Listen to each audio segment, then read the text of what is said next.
In 1985, the airwaves were dominated by a song unlike anything else.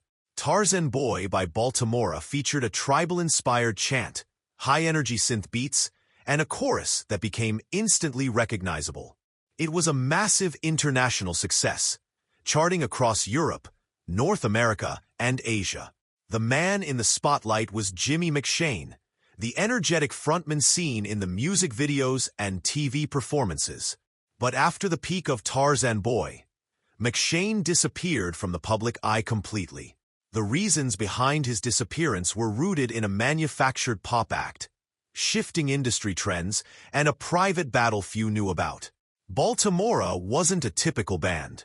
It was a project built by Italian music producer Maurizio Bassi.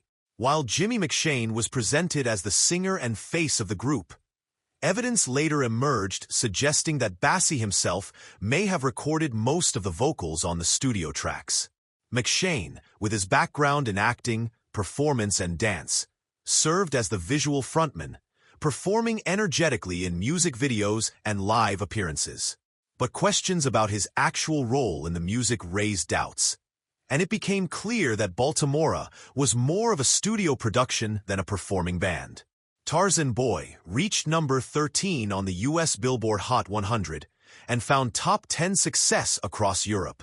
Its success led to the release of Baltimora's debut album, Living in the Background, which included other tracks like Woody Boogie and the title song. However, none of the follow-up singles matched the success of Tarzan Boy. The public interest rapidly declined, and the initial hype proved unsustainable. By 1987, the group released a second album, Survivor in Love, but it was only distributed in select markets and received minimal promotion. It failed commercially and went largely unnoticed. There were no international tours, no major press coverage, and no hit singles. Baltimora's presence in the music scene vanished just 2 years after their global breakthrough. There was no official breakup announcement.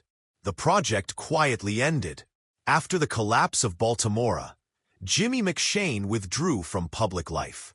Unlike many artists who attempt reinvention or solo careers, McShane did not pursue further opportunities in music or entertainment.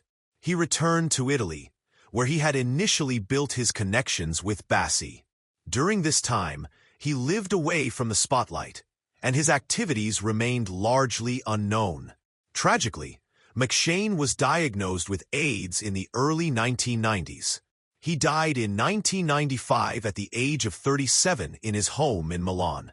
His death was not widely reported in major media outlets at the time, and his name had faded from public consciousness. No major tribute followed, and the music world quietly moved on. His passing became known mainly through niche music history discussions and retrospectives on one-hit wonders. Maurizio Bassi, who had crafted Baltimora behind the scenes, continued working in the industry, though he never attempted to revive the Baltimora name or brand. The group remained frozen in time, associated only with a single hit and a short-lived moment of success. Tarzan Boy itself saw periodic revivals in pop culture, appearing in films and commercials, but there was no accompanying revival of the man who once danced across stages to its beat.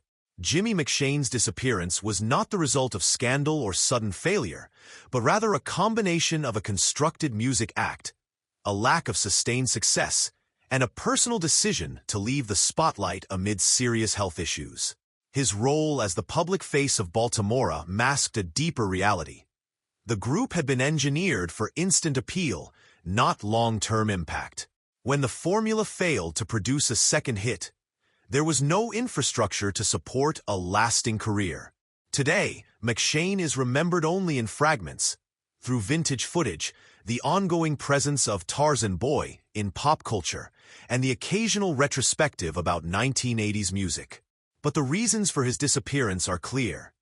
Baltimora was never built for longevity, and McShane's departure from public life was deliberate and final.